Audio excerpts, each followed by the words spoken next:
Voilà, on me dit c'est bon. Ça fonctionne, donc on est très heureux de se retrouver ce matin.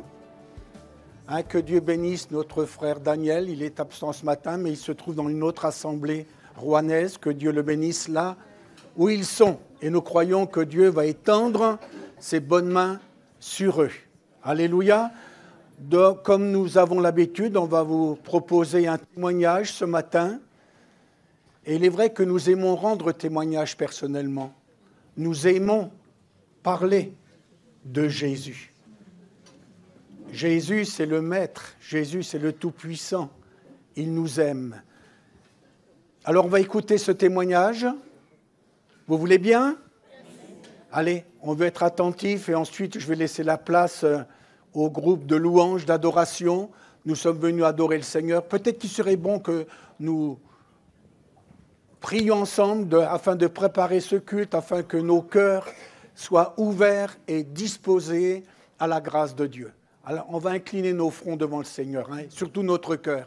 Notre Dieu, notre Père, nous te remercions de l'occasion que nous avons ce matin de nous retrouver devant toi. Nous avons choisi, Seigneur, de venir à tes pieds.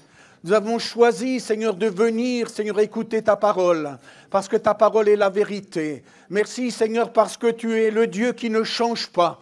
Tu es le Dieu, Seigneur, qui fait du bien à nos cœurs et à nos âmes. Alors dispose favorablement notre cœur. Ouvre notre cœur, comme tu l'as fait pour Lydie, qui était marchande de pourpre. Tu lui as ouvert son cœur. Eh bien, ce matin, Seigneur, par l'action du Saint-Esprit, eh bien, ouvre les cœurs, afin que nous entendions la voix de Jésus. Merci, mon Sauveur bien-aimé. Amen. Amen.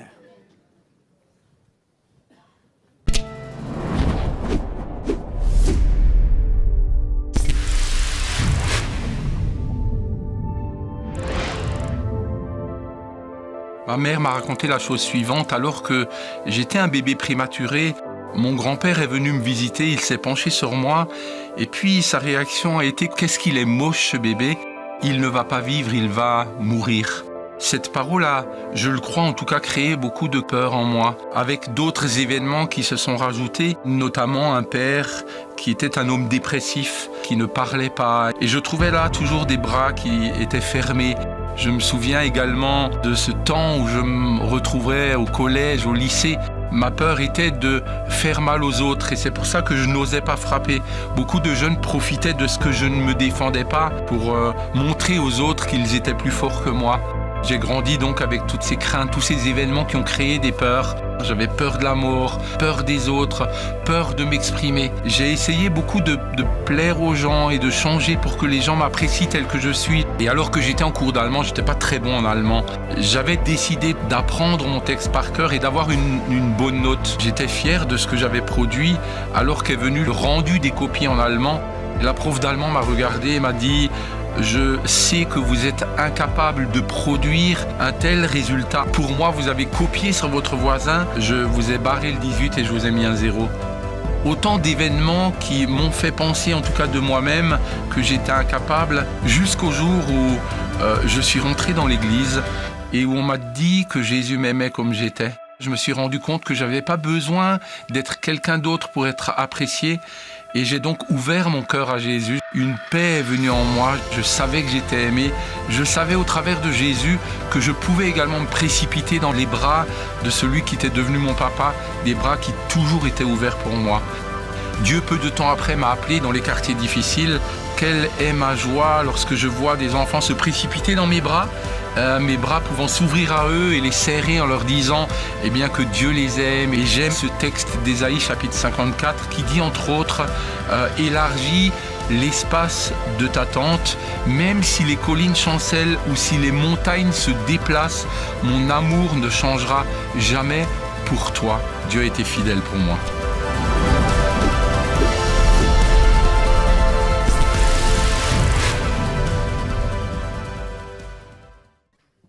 Bonjour à tous. Heureux de se retrouver encore dans la maison de notre Seigneur. C'est toujours une grâce. Et ce qui me plaît dans ce témoignage, c'est que ce frère a entendu l'appel du Seigneur dans une chambre d'hôtel. On peut l'entendre n'importe où, Lui, c'était dans une chambre d'hôtel, d'autres l'ont entendu chez eux, d'autres l'ont entendu dans une église. Le Seigneur fait entendre son appel partout. Amen. Et c'est le titre de notre premier chant. Entendez tous l'appel, ou du moins les premières paroles. Entendez tous l'appel. Donc on veut faire résonner l'appel. Et pour que l'appel entende, parce que le Seigneur, il peut parler au cœur, mais il se sert aussi de nous.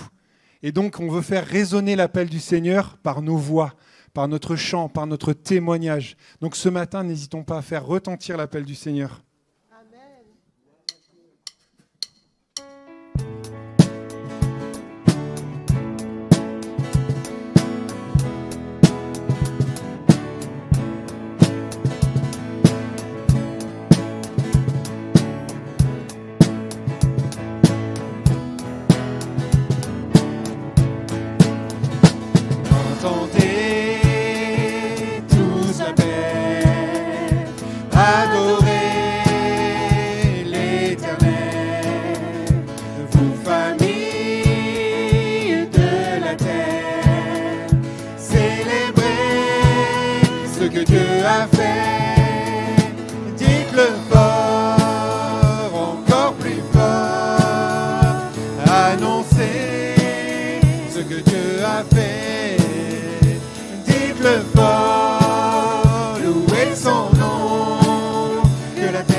fait de grandes choses.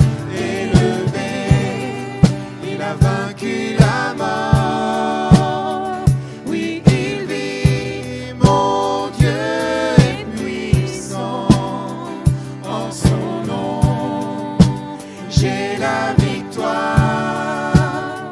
Le Seigneur, mon Dieu est puissant.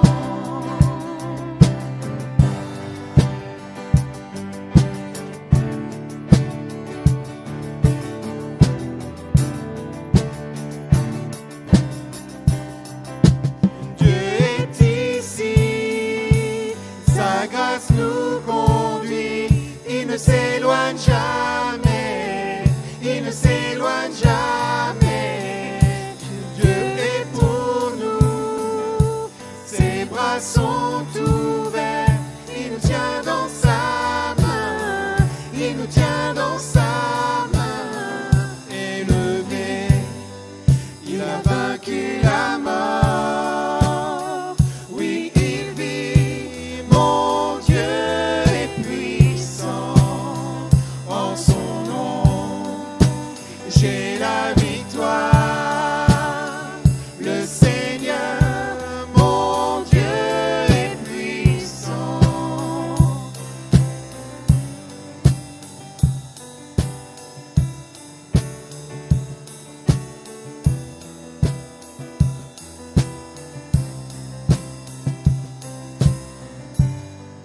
Il a vaincu la mort.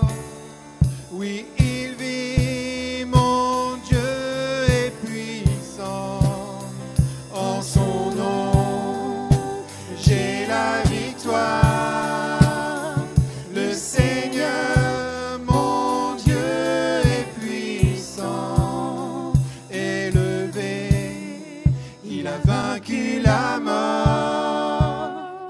Oui, il vit, mon Dieu est puissant. En son nom, j'ai la victoire. Le Seigneur, mon Dieu est puissant. Le Seigneur, mon Dieu est puissant. Le Seigneur, mon Dieu est puissant.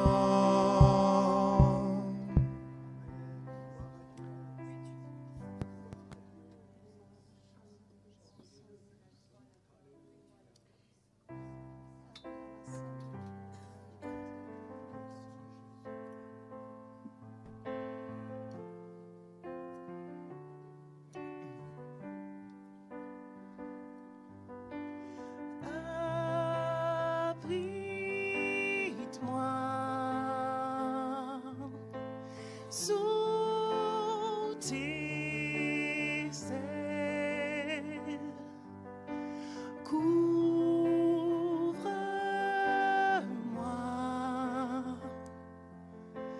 par ta main puissante. Même si les océans se déchaînent, je les traverserai avec toi. Père, tu domines les tempêtes. Je suis tranquille car tu es là. Je suis tranquille car tu es là. Abrite-moi. Abrite-moi sous tes ailes. Couvre-moi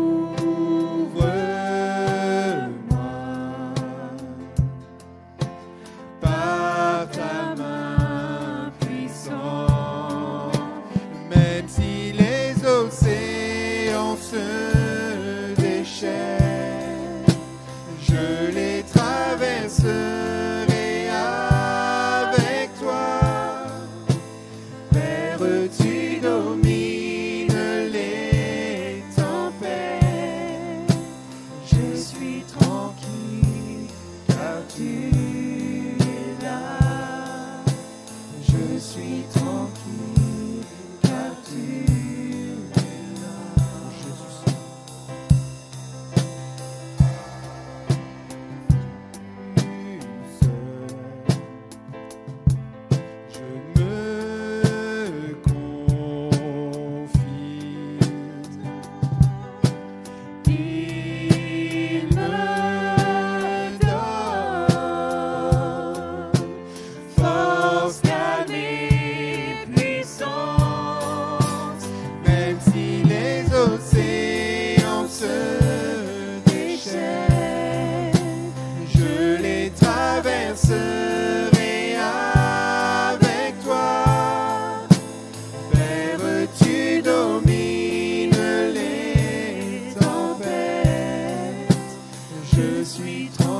car tu es là.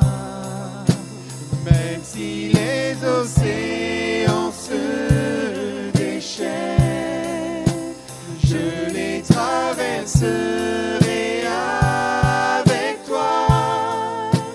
Père, tu domines les tempêtes. Je suis tranquille car tu es là. Je suis tranquille car tu es là.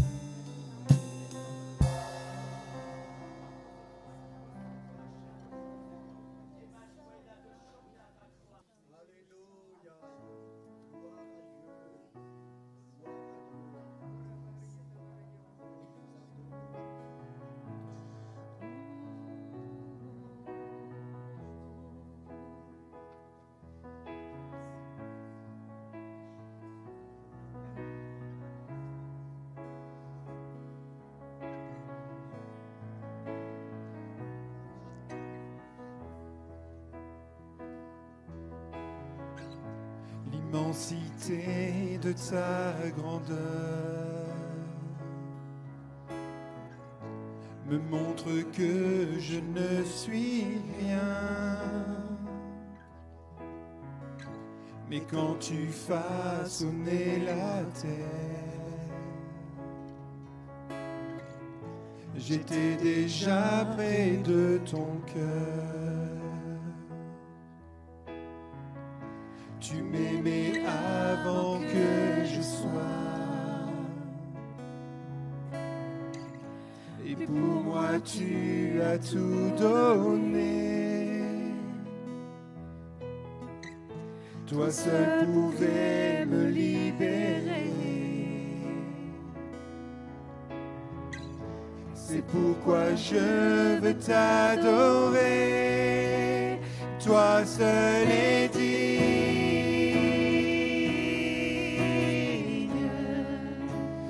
de recevoir louange et gloire pour l'éternité.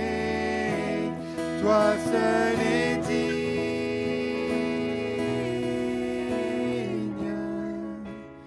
de recevoir louange et gloire pour l'éternité.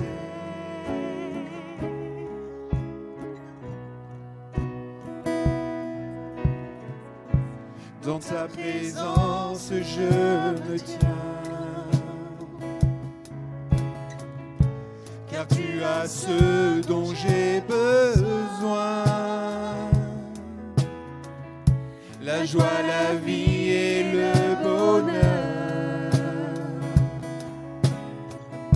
sont dans tes parvis, mon sauveur. Toi seul est digne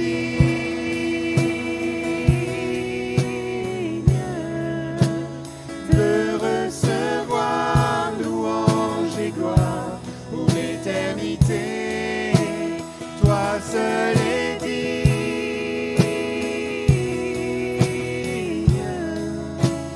de recevoir louange et gloire pour l'éternité. Alléluia. Alléluia.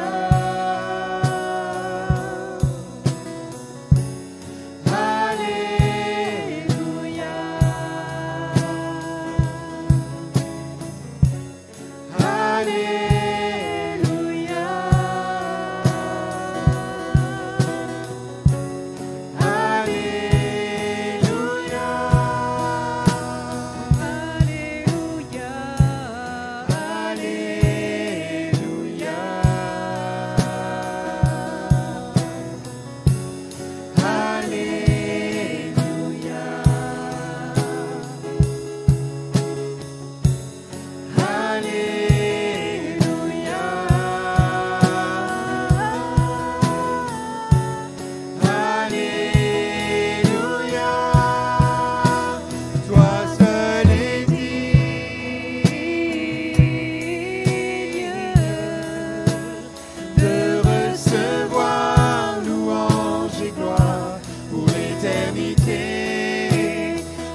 le chant suivant, je voudrais demander à ceux qui ont été désignés de s'approcher pour, je vais continuer, pour distribuer la scène. Je vous demanderai de rester assis le temps de distribution, mais après, vous pouvez vous lever si vous le souhaitez, mais vraiment de prendre ce chant en réalisant ce que le Seigneur a fait pour nous ce matin. Pour chacun d'entre nous, il nous a appelés avant la fondation du monde. Il nous a choisis. Il nous a appelés à être ses enfants. Et comme le disait ma sœur ce matin, on était misérables et pourtant il a choisi de faire son temple dans nos vies. Alors ce matin, vraiment réalisons ça et prenons ces éléments comme un rappel de ce que le Seigneur a fait pour nos vies. Quelles que soient nos blessures, nos cicatrices, le Seigneur a fait de nous des êtres différents. Il nous a transformés.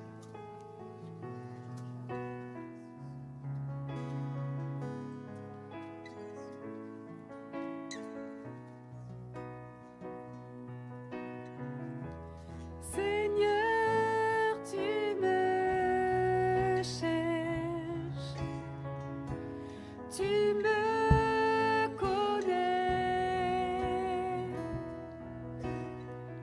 Et si je t'oubliais, je sais que tu m'aimes. Ta sainte présence, elle m'environne.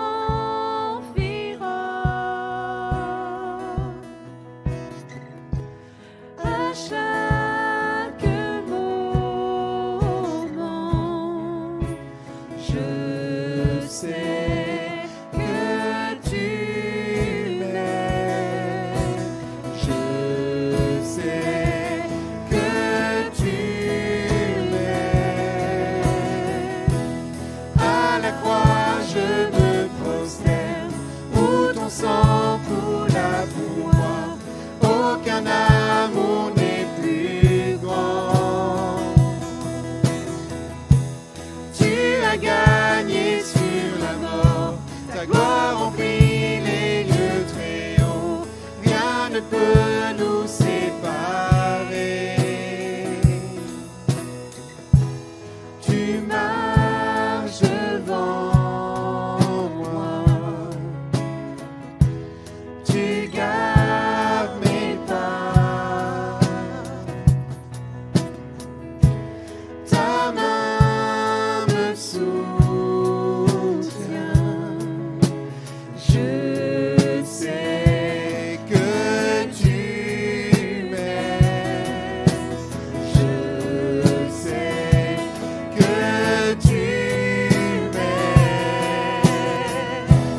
À la croix, je me prosterne, où ton sang coula pour moi. Aucun amour n'est plus grand. Tu as gagné sur la mort, ta gloire remplit les lieux très hauts. Rien ne peut nous séparer. Tu déchires le voile, tu traces le chemin, car tu as tout accompli.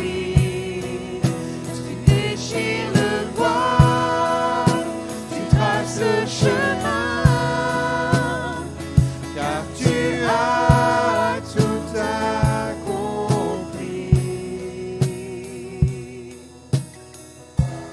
Si tout s'effondrait,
gloire remplit les lieux très hauts, rien ne peut nous séparer.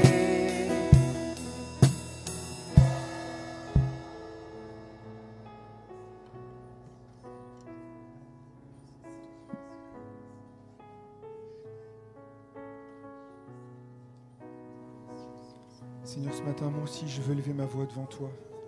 Moi aussi, je veux me tenir devant toi pour te dire combien je t'aime, Seigneur. Quoi qu'il se passe, tu es là, Seigneur. Parce qu'à la croix, tu as pris mes fardeaux, tu as pris mon péché, tu as pris mes erreurs, mes manquements, et tu les as jetés au fond de la mer, Seigneur.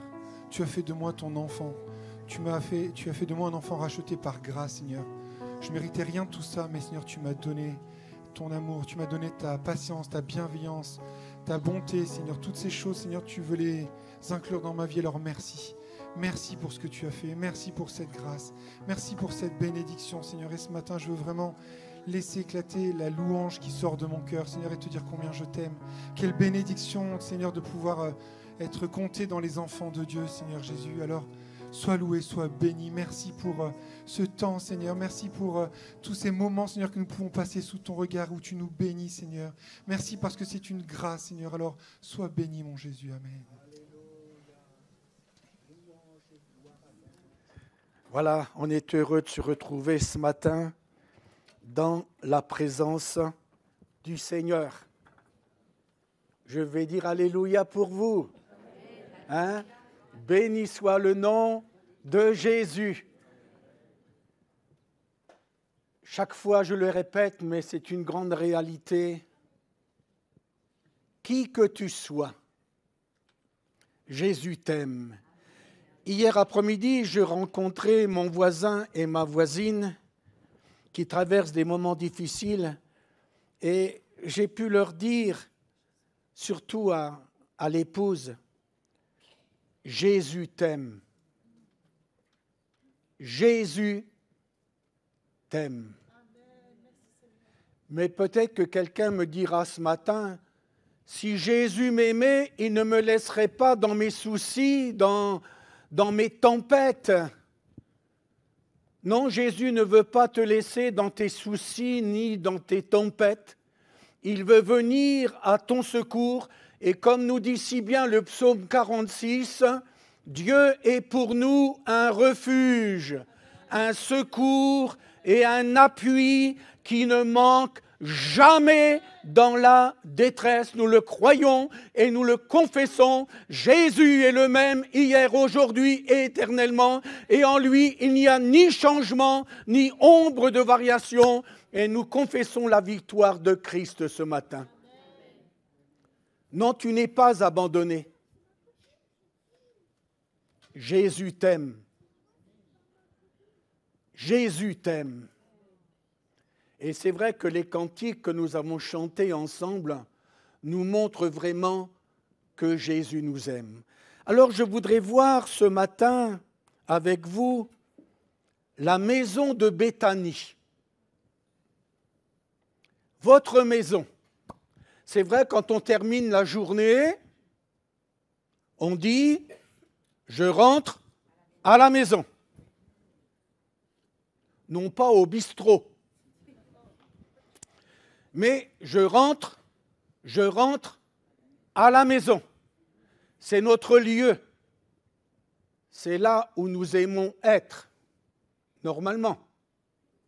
Moi, je connais un foyer où le mari, eh bien, quand son patron lui disait « veux-tu faire des heures supplémentaires ?» Oui, parce qu'il fuyait son foyer. Il fuyait son foyer. Jésus est le Dieu des miracles.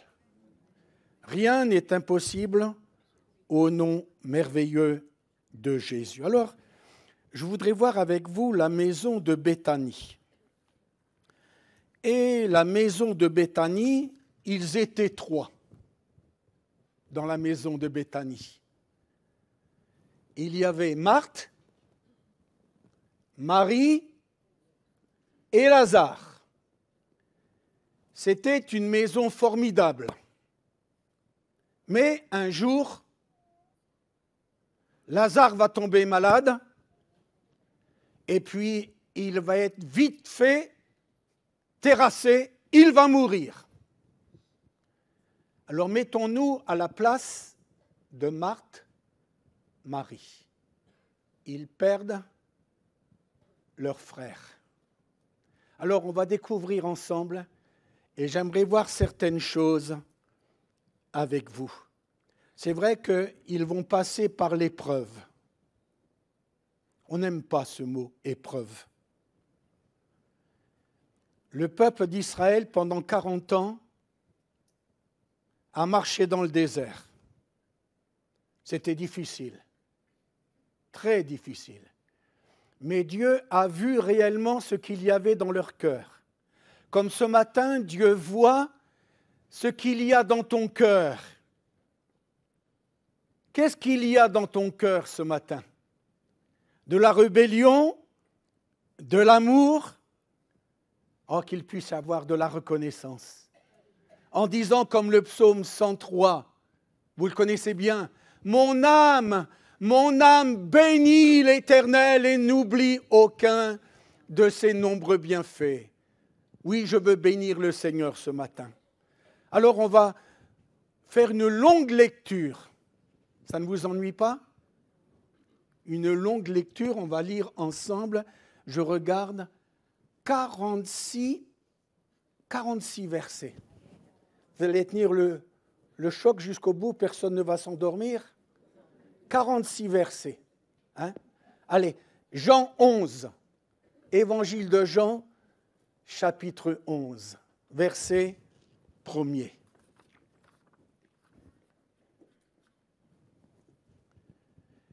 Il y avait un homme malade, Lazare, de Béthanie, village de Marie et de Marthe, sa sœur. C'était cette Marie qui oignit de parfum le Seigneur et qui lui essuya les pieds avec ses cheveux, et c'était son frère Lazare qui était malade. Les sœurs, donc Marthe et Marie, envoyèrent dire à Jésus, « Seigneur, voici celui que tu aimes, il est malade. » Après avoir entendu cela, Jésus dit, « Cette maladie n'est point à la mort, mais elle est pour la gloire de Dieu, afin que le Fils de Dieu soit glorifié par elle. » Or, Jésus aimait Marthe et sa sœur et Lazare. Lors donc qu'il eut appris que Lazare était malade, il resta 2 jours encore dans le lieu où il était. Et il dit ensuite aux disciples, « Retournons en Judée. » Les disciples lui dirent, « Rabbi, maître, les Juifs tout récemment cherchaient à te lapider et tu retournes en Judée ?» Jésus répondit, « N'y a-t-il pas 12 heures au jour? Si quelqu'un marche pendant le jour, il ne bronche point parce qu'il voit la lumière de ce monde. Mais si quelqu'un marche pendant la nuit, il bronche parce que la lumière n'est pas en lui. » Après ces paroles, il leur dit, « Lazare, notre ami dort, mais je vais le réveiller. » Les disciples lui dirent, « Seigneur, s'il dort, il sera guéri. » Jésus avait parlé de sa mort, mais ils crurent qu'il parlait de l'assoupissement du sommeil. Alors Jésus leur dit, ouvertement, Lazare est mort. Et à cause de vous, afin que vous croyiez, et je me réjouis de ce que je n'étais pas là, mais allons vers lui.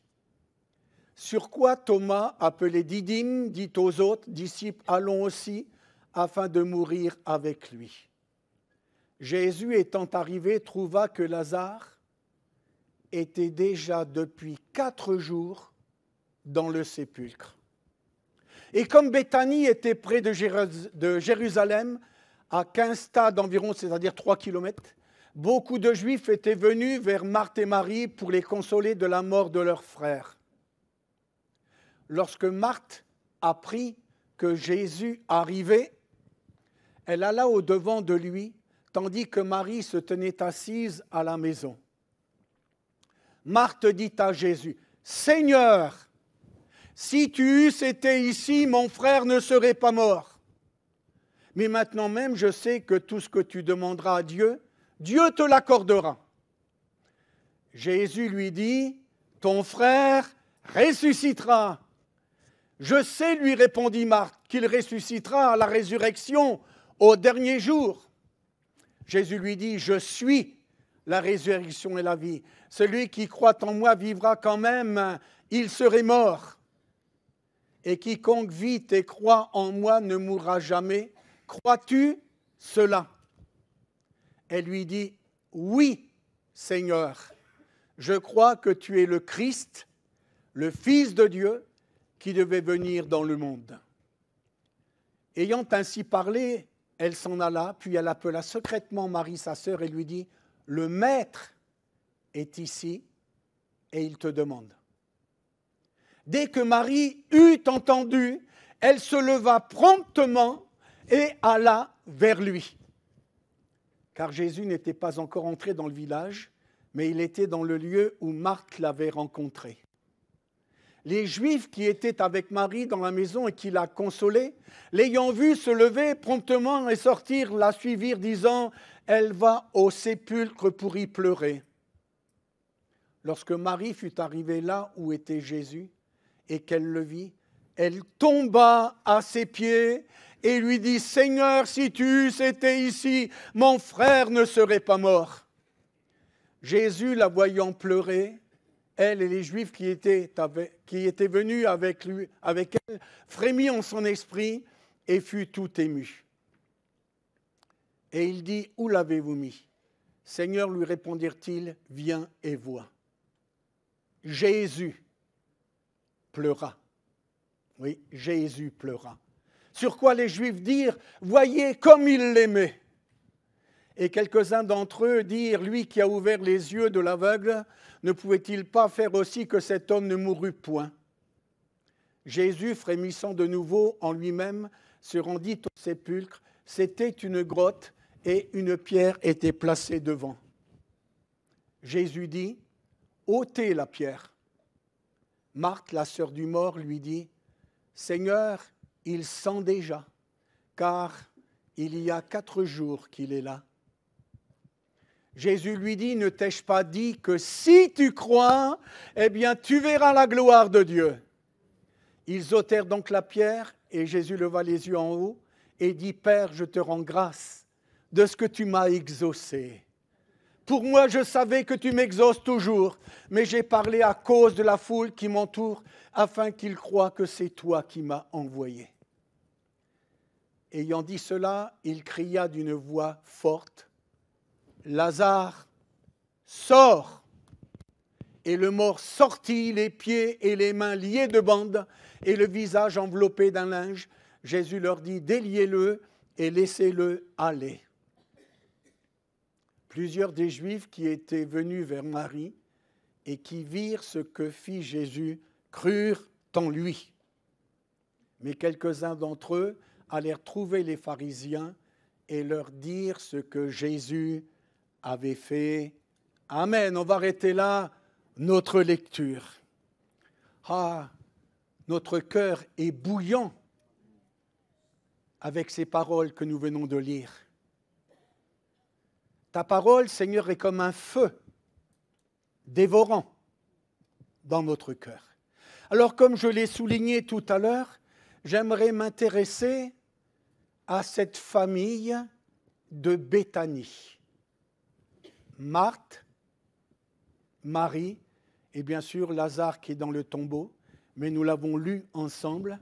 Jésus va dire 2 paroles, Lazare sort et il va sortir du tombeau. Un mot de Jésus, une parole de Jésus et votre vie change. Qui a changé ma vie? C'est le Seigneur Jésus. Qui a donné un avenir à ma vie? C'est le Seigneur Jésus. Qui a brisé les chaînes? Son nom, c'est Jésus. Il est celui qui a tout accompli sur le bois de la croix. Alors on va regarder ce foyer, on va regarder cette maison de près. Alors ma première pensée est celle-ci. Mon frère, ma sœur, dans la maison de Marthe, Marie et Lazare, et ça c'est quelque chose de très important, Jésus est au centre de leur maison. Jésus a trouvé sa place dans la maison de Béthanie. Alors ma question est celle-ci ce matin. Quelle place Jésus tient-il dans ton cœur et dans ta maison? Si je demande à Josué, qu'est-ce qu'il va dire Josué? Nous connaissons bien, mes frères et sœurs, ce qu'il va dire Josué. Moi et ma maison, nous servirons l'Éternel. Alors je m'aperçois que Jésus avait une très grande place dans la maison de Béthanie. Alors je me pose la question, Victor, dans ta maison, quelle place Jésus a-t-il? Jésus est-il à la première place dans ma maison? Dites-moi si Jésus est à la dernière place. Comment voulez-vous que votre maison aille bien? Alors que Jésus est le chemin, la vérité et la vie.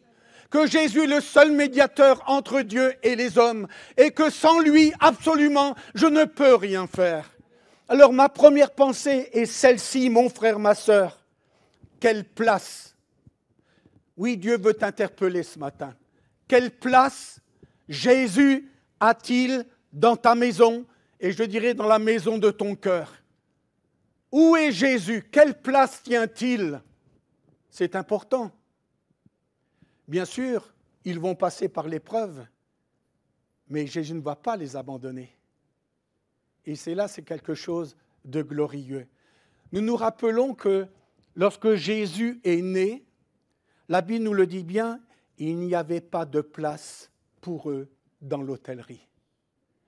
Aujourd'hui, beaucoup disent à Jésus, tu restes dehors, je n'ai pas besoin de toi. Ah, ce matin, ne tiens pas ce langage. Jésus veut ton bonheur, Jésus veut changer ta vie, il a des projets de paix et d'espérance pour toi, il veut conduire ta vie, il est le bon berger, et le bon berger nous conduit jour après jour. Ne laisse pas Jésus dehors. Mais là, quand Jésus est né dans le monde, il nous est dit que les gens ont dit non, il n'y a pas de place pour toi. Y a-t-il de la place dans ton cœur pour Jésus? Vous savez, je vous le dis et je vous le répète, vers l'âge de 15 ans, j'ai donné mon cœur à Jésus. Et vous savez, je ne l'ai pas regretté.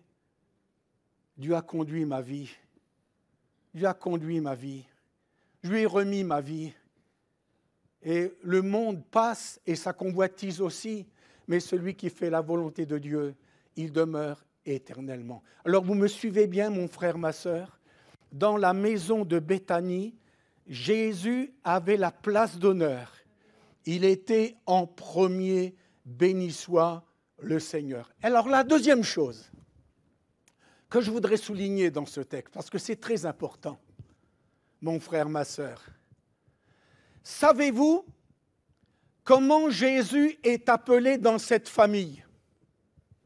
Savez-vous comment on nomme Jésus dans la famille? Alors, pour Marthe et Marie, Jésus est Seigneur. Jésus est le Seigneur. Est-ce que Jésus est le Seigneur de ta vie? Comment Jésus est-il encore appelé dans ce chapitre 11? Mon maître, le maître te demande. Concernant Marie, Marthe va dire à sa sœur Marie, le maître te demande. Et même à un moment donné, Marthe va dire que Jésus est le Fils de Dieu. Dans cette famille, Jésus est le Fils de Dieu, Jésus est le Maître et Jésus est le Seigneur. Vous vous souvenez, mes frères et sœurs, vous qui avez, et peut-être même encore dans votre maison, c'est marqué, il y avait cet écriteau. Christ. Christ est le chef de cette maison. Hein? Vous vous souvenez? Moi, je l'ai lu de nombreuses fois. L'auditeur silencieux, il est là, il est présent. Alors, est-ce que Jésus est le Seigneur de ta vie? Est-ce que Jésus est le maître de ta vie? Le maître, c'est celui qui dirige. Le maître, c'est celui qui gouverne. Le maître, c'est celui qui enseigne.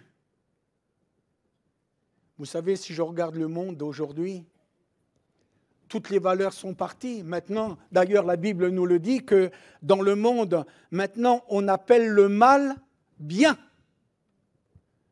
Tout est remis à l'envers parce qu'on ne veut pas de Dieu. Et pourtant, sans lui, on ne peut absolument rien faire. Quelques mots peut-être sur le Seigneur. Jésus est le Seigneur des Seigneurs et le Roi des Rois. Jésus est le Seigneur et le Roi des Rois. Cela me parle d'un règne. Est-ce que Jésus règne en toi? Est-ce que Jésus dirige ta vie? Jusqu'ici, peut-être tu as conduit ta vie, tu as dirigé ta vie, mais où en es-tu aujourd'hui? Quel est le fruit que tu portes? Le fruit de l'esprit, c'est l'amour, la paix, la joie, la patience, la bonté, la bienveillance, la maîtrise de soi. Voilà ce que Dieu a en réserve pour chacun de nous. Et je veux le bénir de tout mon cœur. Vous vous souvenez de Thomas? Thomas, il doutait. Mais à un moment donné, il va dire « Mon Seigneur et mon Dieu ». De toute façon, le Seigneur connaît ceux qui lui appartiennent. Vous savez que Jésus ne regarde pas l'apparence. Dieu regarde à notre cœur. Je peux peut-être avoir une apparence de chrétien, mais devant le Seigneur, ça ne tient pas. Il sait lire dans nos cœurs. La parole n'est pas encore sortie de notre bouche, qu'il en connaît le contenu. Il sait ce que je vais dire déjà. Et d'ailleurs, il le dira à Nathanaël, « D'où me connais-tu? Je t'ai vu. » Et puis il dira à Moïse, « J'ai entendu les gémissements du peuple d'Israël en Égypte. » Dieu est celui qui connaît tout. Il sait tout de moi, béni soit le Seigneur. Donc, première pensée, dans la maison de Béthanie, Jésus avait une grande place. C'est la première chose. Comment Jésus est appelé dans cette maison de Béthanie? Seigneur, Maître, le Fils de Dieu. Quel respect! Tu aimeras le Seigneur ton Dieu de tout ton cœur, de toute ton âme et de toute ta force. Béni soit le nom de Jésus. Alors, je voudrais aborder maintenant une troisième pensée, mon frère, ma sœur. Vous voulez bien? De toute façon, c'est prévu, à moins que le Seigneur me conduise d'une autre manière, mais ça, il le fait, il sait bien que si le Seigneur veut que je prenne une autre direction, eh bien, je la prendrai. Les deux sœurs, Marthe et Marie, leur frère est malade. Ah. Commence à s'inquiéter. Et il nous est dit que les deux sœurs envoyèrent un message à Jésus. Et lui ont dit ceci, « Seigneur, celui que tu aimes est malade. » Vous me suivez bien, hein? Celui que tu aimes est malade. Donc ils envoient une prière vers Jésus, une demande à Jésus. Ils lancent un cri vers Jésus. D'ailleurs, la Bible nous le dit, « Invoque-moi au jour de la détresse, je te répondrai et tu me glorifieras. » Donc, ils envoient leur prière vers Jésus. Ils font part à Jésus de leur situation familiale. Dis-moi, comment va votre situation familiale? Allez chez toi, Victor, comment ça va la situation familiale? Bien, je vois les choses avec le Seigneur. La Bible me dit, déchargez-vous. Déchargez-vous sur Jésus de tous vos soucis, car lui-même, il prend soin de vous. J'ai des soucis, mais je suis dans la joie et dans la paix. C'est une victoire à prendre. C'est une victoire et nous la prenons. Oh, c'est vrai que ma famille ressemble à toutes les autres familles. Ben oui, dans ma famille, il y a eu des suicides. Dans ma famille, il y a eu des divorces, des séparations. Et aujourd'hui, dans toutes les familles, que de problèmes, que de difficultés. Mais les sœurs ont compris qu'ils pouvaient dire à Jésus ce qui les tourmentait. Ce matin, tu peux dire à Jésus ce qui te tourmente. Tu peux lui dire ce qui ne va pas. Mon frère est malade. Ou nous pouvons dire, mon cœur est malade. Ma vie est malade, Seigneur. Mon foyer est malade. Mes enfants sont malades. Seigneur, fais quelque chose. Interviens. Et là, je bénis Dieu de ce que ces deux sœurs me montrent le chemin de la victoire. Le chemin de la victoire, c'est de tout dire à Jésus. Ne garde rien. Cela t'empêche de dormir, cela t'empêche de manger. Mais dis tout à Jésus. Parle-lui de tes soucis, parle-lui de tes ennuis. Mais tu peux tout lui dire à Jésus parce qu'il est le Maître. Ouvre ton cœur à Jésus. Il est le même hier, aujourd'hui et éternellement. Les deux sœurs ont envoyé un message vers Jésus. Mais ce matin, qu'est-ce que j'envoie comme message au Seigneur? Merci. Tu m'as gardé pendant toute la semaine? Non? Il a veillé sur vous, il a pourvu, il vous a protégé. C'est vrai que je pourrais partir dans cette direction de quelques prières qui sont sorties de la bouche de certains hommes, de certaines femmes. Il y avait comme une urgence. C'est vrai que parfois dans nos prières, il y a une urgence. Et là, il y avait urgence. Je pense à ce lépreux. Seigneur, si tu le veux, tu peux me rendre pur. Jésus étendit la main. Et cet homme a été guéri par Jésus. Même une prière de 3 mots. L'apôtre Pierre, alors qu'il s'enfonce dans les eaux, « Seigneur, sauve-moi ! Seigneur, sauve-moi ! Que faut-il que je fasse pour être sauvé? Crois au Seigneur Jésus et tu seras sauvé. » Est-ce que tu crois que Jésus est le Fils de Dieu? Oh, il y a différentes prières, même les 10 lépreux, vous vous souvenez? Ces 10 hommes atteints de la même maladie. Et combien Jésus va venir à leur secours. Jésus, Maître, aie pitié de nous. Et Jésus va leur dire, eh bien, allez vous montrer au sacrificateur. Et pendant qu'ils allaient, ils furent guéris. Tous les 10 ont été guéris. Un seul est revenu. Mais comment que ça se fait, ça? Je crois que ce matin, il y a beaucoup de joie et d'espérance dans nos cœurs parce que Jésus nous a bénis de toutes sortes de bénédictions et nous lui appartenons. Et mon âme est reconnaissante devant le Seigneur. À lui soit toute la gloire. Alors, vous me suivez bien, mon frère, ma sœur? Jésus avait une grande place dans la maison de Béthanie. Jésus est appelé Seigneur, Maître et Fils de Dieu dans cette famille.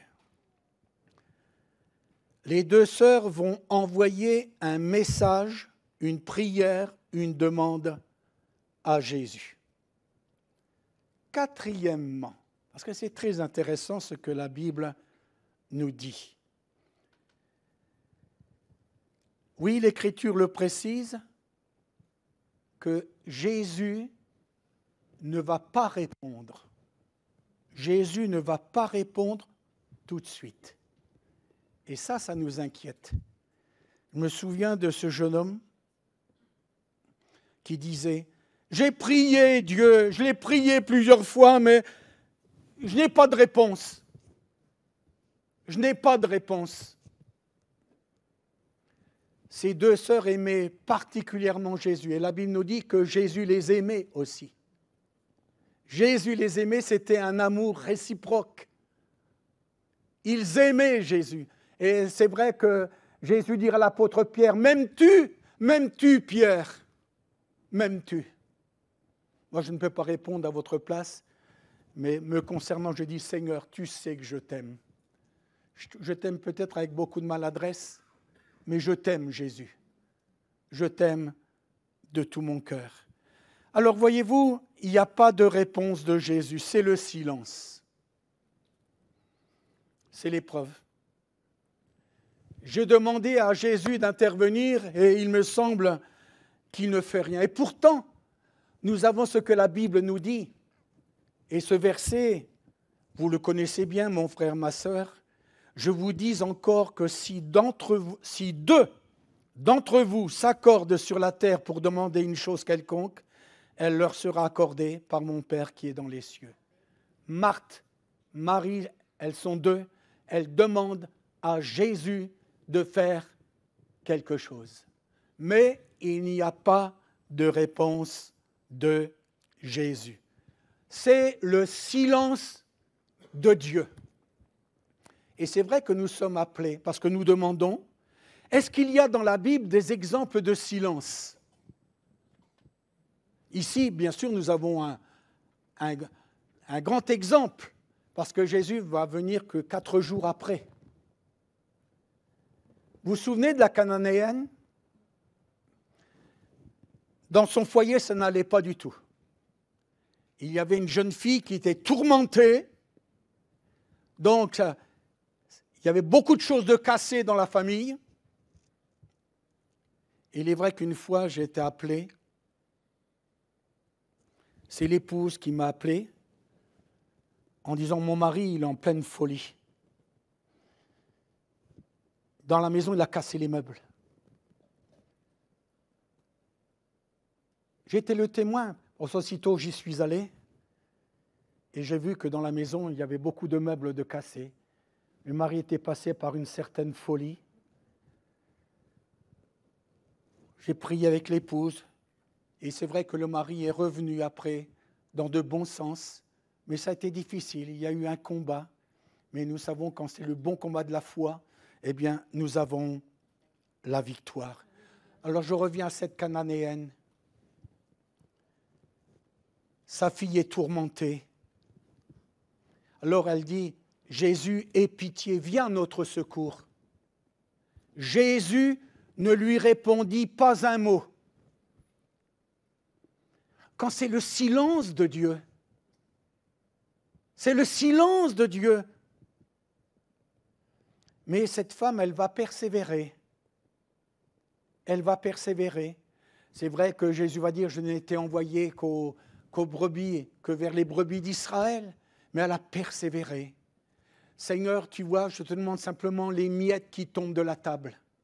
Et Jésus, voyant sa foi, va dire, femme, ta foi est grande, qu'il te soit fait comme tu veux. Et elle va trouver son enfant délivré, libéré. Alléluia.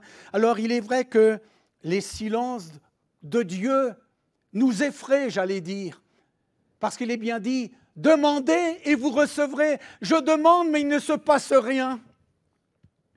Mais je voudrais vous dire, mon frère, ma sœur, Dieu n'est pas sourd à votre problème, à votre difficulté, à votre situation. Surtout, pas de panique, pas de désespoir.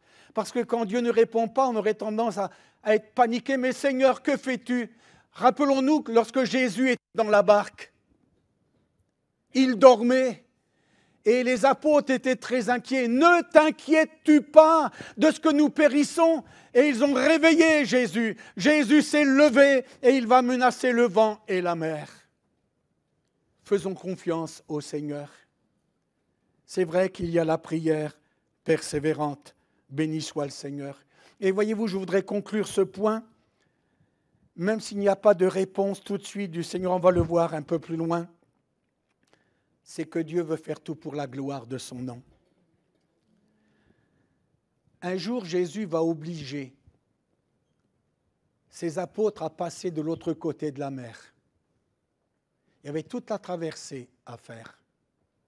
Et puis, la mer est déchaînée, c'est ce que nous dit la Bible, le vent était contraire, et ce n'est qu'à la 4e veille de la nuit, Jésus est venu.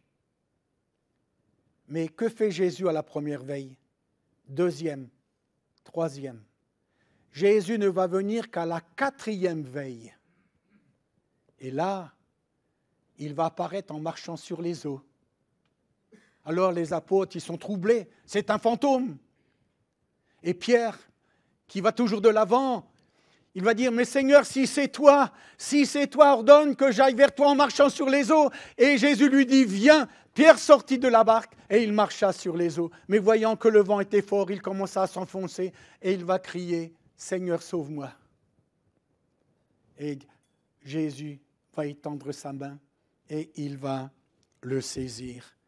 Alors voyez-vous, même quand il n'y a pas de réponse, ne te décourage pas, mon frère, ma sœur. Je dirais que ce n'est qu'un retard. C'est vrai que j'aime bien toujours être en avance. Même toujours en avance. Et c'est vrai que parfois, avec mon épouse, elle me dit « Mais on part déjà ?» Ben oui, on part déjà. Hein? Alors je sais que parfois, elle a certaines choses, alors parfois, « Ah, pardonne-moi ma chérie, hein? Pardonne-moi. » Mais je n'aime pas être en retard. J'aime bien arriver une demi-heure, 3/4 d'heure avant. Mais, vous êtes d'accord? Non, vous ne voulez pas arriver une demi-heure, 3/4 d'heure avant? Ah, ben, on fait comme on peut. Hein. Et moi, je suis comme cela, hein, et je respecte. Mais enfin, n'arrivez pas en retard non plus. Hein. Alors, ce qu'il y a d'extraordinaire, c'est que Jésus, il va rester, la Bible nous le dit bien, il resta 2 jours de plus dans le lieu où il était. J'ai du mal à le comprendre. Seigneur, on t'appelle, on crie vers toi, et puis toi, tu restes 2 jours de plus dans le lieu où tu étais. Ça me dépasse. Je ne comprends pas, mais je vous rappelle ce que la Bible nous dit. Cette maladie, elle n'est pas pour la mort, mais elle est pour la gloire de Dieu. Alors il y a quand même une attente de la part des 2 sœurs. Les 2 sœurs attendent que Jésus intervienne maintenant. C'est vrai que parfois Jésus intervient aussitôt, mais parfois il intervient plus tard. Mais n'oublions pas que Dieu a un plan admirable, Dieu a une volonté, et nous savons que la volonté de Dieu, elle est bonne, agréable et parfaite. Et Dieu fera tout pour la gloire de son nom. Alléluia. Rappelons-nous la fille de Jaïrus. Elle est malade, elle est malade et elle va mourir. Et vous savez que dans notre fait, cette femme malade depuis 11 ans va venir toucher le bord du vêtement de Jésus. Donc il y a comme un retard. Jésus ne sera jamais en retard. L'homme est en retard. Mais Jésus a un plan admirable, merveilleux. Ce qu'il fait, il fait tout pour la gloire de son nom. Dieu conduit les choses. Et à un moment donné, on dit, maintenant, laissez Jésus de côté parce que la petite fille est morte, maintenant, il n'y a plus rien à faire. Et la Bible nous dit que Jésus, sans tenir compte de ses paroles, dit à Jaïrus, ne crains pas, mais crois seulement. Et nous savons que Jésus va se rendre dans la chambre de cette petite fille et nous connaissons ce que Jésus va dire. Talitha koumi, jeune fille, je te le dis, lève-toi et marche. Et cette petite fille, Jésus va lui rendre la vie. Oui, nous croyons que Dieu est capable de faire des miracles extraordinaire. Que Dieu soit béni. Alléluia. Alors, Dieu a un plan pour ma vie. Dieu a des projets. Dieu a des projets. Et Dieu avait des projets pour Lazare. Il voulait vraiment la gloire. Et puis Jésus va arriver à Béthanie. Il va rencontrer Marthe. Et tout de suite, Marthe lui fait comme un reproche. Si tu eusses été ici, mon frère ne serait pas mort. Mais je sais qu'il ressuscitera, mais à la fin des temps. Et Jésus va lui dire quelque chose de très important. Je suis la résurrection et la vie. Là où il y a la mort, peut-être dans ton cœur il y a la mort. Elle est là. Mais Dieu donne la vie. Je suis venu afin que mes brebis aient la vie et qu'elle soit dans l'abondance. Jésus veut mettre la vie, même la vie éternelle en toi. Cette vie, elle est en Jésus-Christ. C'est Jésus qui donne la vie. Reçois cette vie d'en haut. Oui, je veux vraiment vivre pour le Seigneur. Et Marthe va avoir cette réponse, je suis la résurrection et la vie. Comme Jésus a pu dire, je suis le chemin, la vérité et la vie.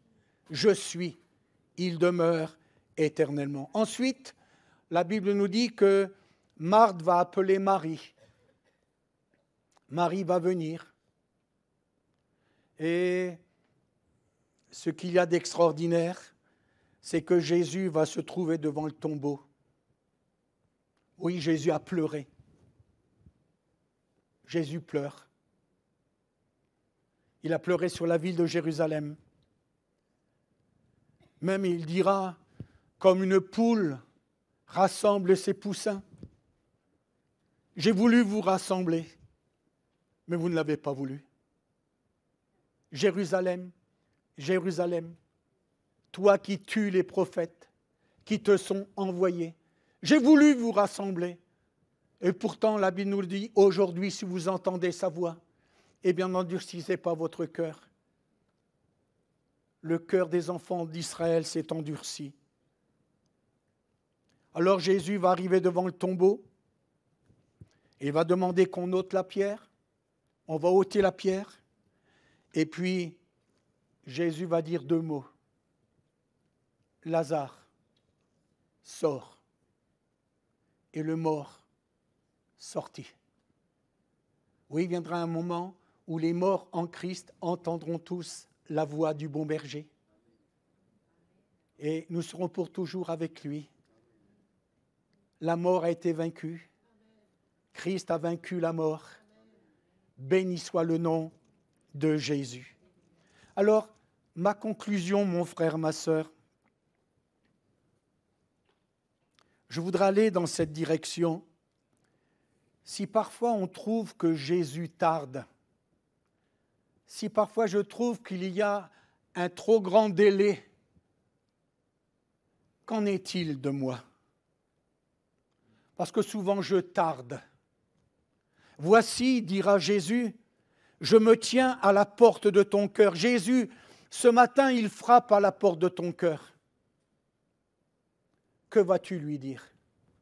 Oh ben Seigneur, pour l'instant, je me débrouille tout seul. Non, je n'ai pas besoin de toi, Jésus. Je n'ai pas besoin de toi. Je suis suffisamment grand pour conduire ma vie. Mais nous avons besoin d'un sauveur. Pourquoi tarder? Quand Jésus tarde, parce qu'il va arriver à la gloire de son nom, c'est sa volonté. Mais parfois je tarde parce que mon cœur est rebelle. Mon cœur est dur. Il sera dit à l'apôtre Paul, enfin à Saul de Tarse qui deviendra l'apôtre Paul. Nous connaissons bien la situation de Saul de Tarse. Il était contre l'Église, il persécutait les chrétiens, mais à un moment donné, sur le chemin de Damas, son cœur va s'ouvrir. Dieu va trouver le chemin de son cœur. Est-ce que tu veux ce matin que Dieu trouve le chemin de ton cœur? Il a des plans de paix pour toi. Il a un plan de paix Mais il est bien dit, je vous le dis, ce texte de la Bible où il nous est dit que pourquoi tarder? Lève-toi et même sois baptisé. À un moment donné, quand on a compris, pourquoi tarder? Pourquoi tarder? Aujourd'hui, je veux accepter. Aujourd'hui, je veux prendre position. Je veux dire, Seigneur, me voici. Me voici, Seigneur. Trop longtemps, j'ai résisté à tes appels. Trop longtemps, tu es venu frapper à la porte de mon cœur et je t'ai dit, mais Seigneur, une autre fois. Mais maintenant, aujourd'hui, Dieu t'appelle. Jésus t'appelle. Il t'aime et il veut te bénir. Alors béni soit le Seigneur. Je terminerai par ce que le livre des Lamentations nous dit. Il est bon d'attendre en silence le secours de l'Éternel. Oui, je veux attendre le secours de l'Éternel. Voyez-vous, mon frère, ma sœur, ce matin, je voulais partager avec vous tout simplement les différentes réactions dans la maison de Béthanie. Allez, je vais terminer par cette pensée qui vient dans mon cœur. C'était un couple. Ils venaient au culte le dimanche matin avec leurs enfants. C'est bien, hein? Venir au culte avec leurs enfants. Alors ils rentraient le midi dans leur maison. Et à table, le papa disait ceci. Ce que le pasteur a dit ce matin, je ne suis pas d'accord avec lui. Les enfants étaient inconvertis. Hein? Ah non, non, le pasteur il a dit ça, il a dit ça, mais moi je ne suis pas du tout d'accord. Alors maintenant, où sont les enfants? Ils sont dans le monde. Parce qu'il disait, papa, quand il rentrait, il avait toujours quelque chose contre le pasteur. Il disait, non, non, moi je ne suis pas d'accord avec le pasteur. Normalement, le pasteur, il dit ce que la Bible dit. Non, vous n'êtes pas convaincus.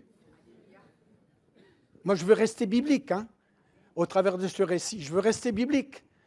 Mais combien de fois j'ai pensé à ce couple?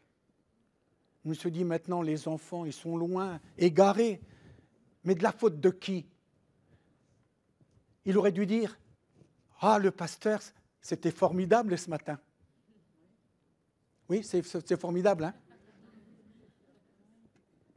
Au moins qu'ils le disent, mais qu'ils ne le disent pas à ses enfants. Comment voulez-vous que les enfants vont venir dans un lieu où le papa disait « Je ne suis pas d'accord avec le pasteur ». Ce qu'il dit toujours, et c'était toujours comme ça. Pas de conversion. Et quel est l'auteur? Quel est l'auteur justement de cette situation? Il faut quand même avoir un autre langage. Chaque jour, moi je dis « Seigneur, bénis Daniel et Patricia ». Que ce soit le matin ou le soir, Seigneur, tu les bénis. Seigneur, ils ont besoin de la bénédiction de Dieu comme moi j'ai besoin. Tu bénis l'Église. Et parfois, il y a des noms qui m'échappent. Je dis, Seigneur, tu vois tous ceux qui sont venus au culte ce matin. Seigneur, moi, je ne me rappelle pas de leur nom, mais Seigneur, toi, tu vas les bénir et tu vas leur faire du bien. Et je crois que le Seigneur est capable de le faire. Allez, je dis Amen, parce que je vais repartir et je ne voudrais pas repartir. On prie ensemble le Seigneur, de tout notre cœur. Et rappelez-vous, la maison de Béthanie, oui, le Seigneur, s'il y a eu le temps des larmes, parce que pendant un certain temps, il y a eu le temps des larmes, mais après, ça a été décrit d'allégresse. Seigneur, je veux te louer et te bénir de tout mon cœur ce matin. Seigneur, au travers de ce récit biblique, Seigneur, qu'en est-il de moi? Quelle place Jésus tient-il dans ma maison, dans mon cœur?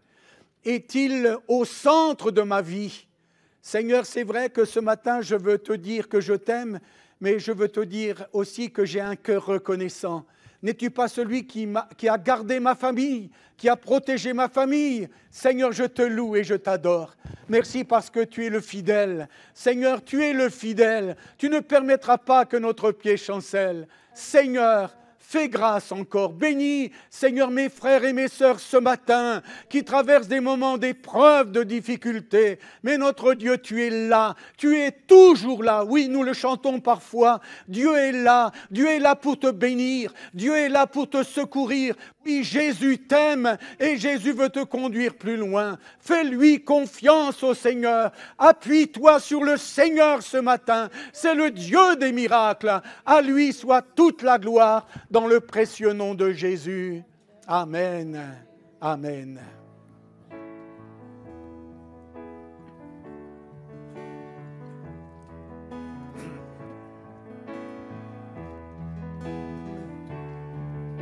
Dernier chant, il dit, dans ta présence, je me sens bien, Seigneur.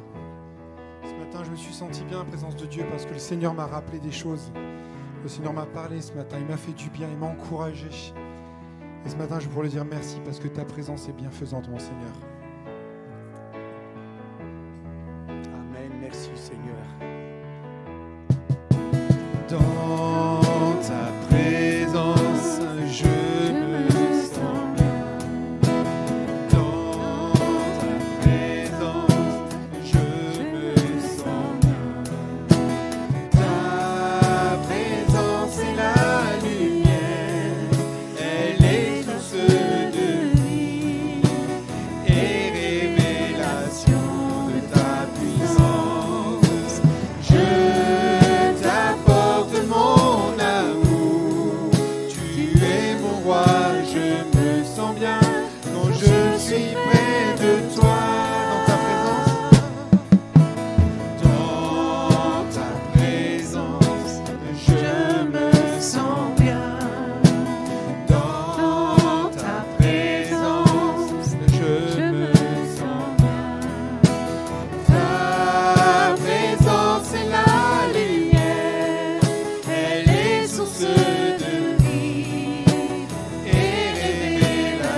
Je vais faire l'onction d'huile à notre sœur qui l'a réclamée, notre sœur Gigi. Voilà. Bonjour à tous et à tous. Bonjour.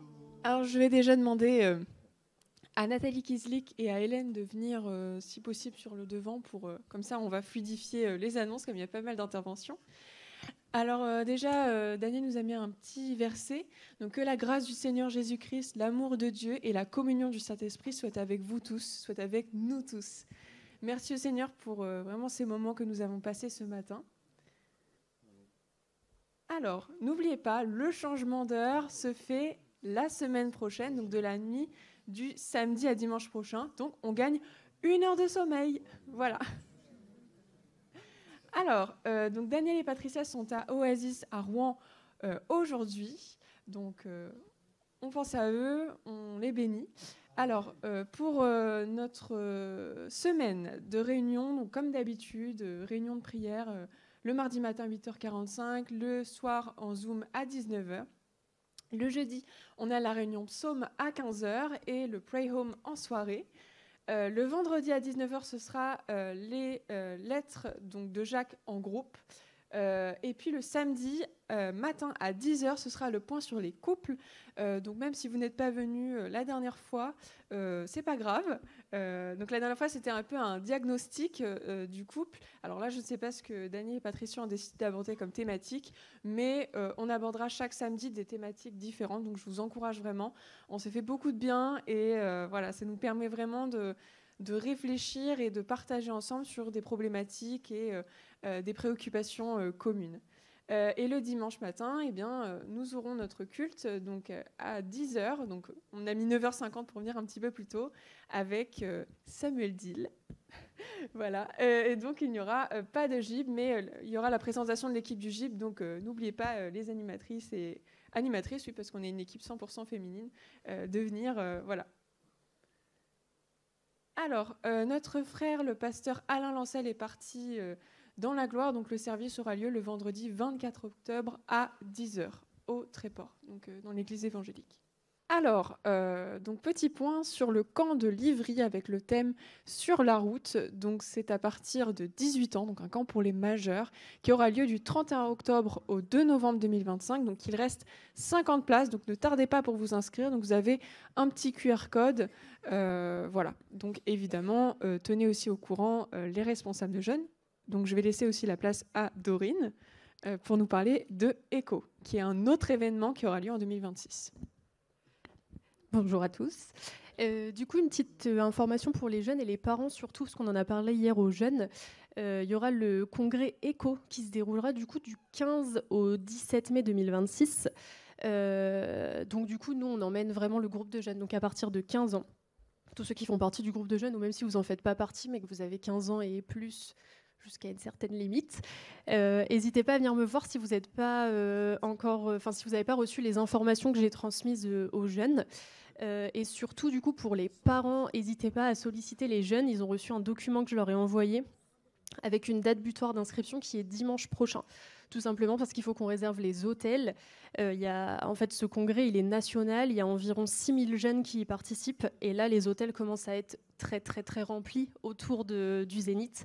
Donc, il ne faut vraiment pas qu'on tarde pour s'inscrire. Donc, c'est pour ça que là, il va falloir une décision assez rapide. Donc, juste pour rappel, on partira le jeudi. Le congrès, c'est vendredi, samedi, dimanche, mais on part le jeudi, que vous ayez bien en tête les dates qu'il faut réserver. Voilà, donc je suis à votre disposition si vous avez des questions, si vous voulez les documents et que vous ne les avez pas, et surtout si vous avez déjà vos fiches d'inscription que vous voulez me redonner. Et la semaine prochaine, du coup, on ne sera pas là avec Thibaut, mais par contre, vous pourrez tout redonner à Manon, qui récupérera aussi et qui me les retransmettra. Voilà, merci. Merci Dorine. Alors, petit point sur Cité Libre. Donc, il y a eu 22 enfants hier. Donc, ils ont l'air de s'être bien amusés. Surtout, ils ont pu entendre le message de l'Évangile de façon adaptée par rapport à leur âge. Et donc, merci encore à toute l'équipe de Cité Libre pour leur investissement chaque année, à chaque événement. Et puis, donc, le dimanche 30 novembre, à 10h, nous aurons des baptêmes d'adultes. Donc, si vous voulez vous engager plus profondément avec le Seigneur, n'hésitez pas à vous rapprocher donc, de Daniel pour lui communiquer votre désir de vous engager vraiment avec le Seigneur. Et puis, on a la rencontre, pour rappel, c'est notre lieu d'accueil et d'écoute, rue Charles-Mouchel à Elbeuf, au centre-ville. Donc, n'hésitez pas à y passer. Et puis, à partir du jeudi 30 octobre, donc de 14h à 16h, c'est nouveau. Il y aura des cours de couture qui vous seront proposés. Donc voilà, si vous voulez réaliser différents projets comme tote bag, jupe ou trousse de toilette, dans 2 mois, c'est Noël. Donc les places sont limitées à 4 personnes et une petite participation de 5 € par projet vous sera demandée, je suppose, pour la matière première. Et puis, donc, les offrandes du culte. Et soyez bénis.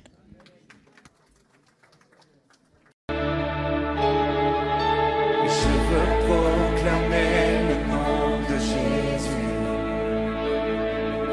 sur nos cœurs et sur chaque pensée, car je sais que la paix est dans ta présence, en toi Jésus. Oh, dis-le, je veux proclamer le nom de Jésus, jusqu'à ce que les chaînes soient brisées. Je crois que l'espoir et la liberté sont en Jésus. Oh, ton nom est puissant et ton nom guérit. Ton nom est tu brises les chaînes, tu perces la nuit et consumes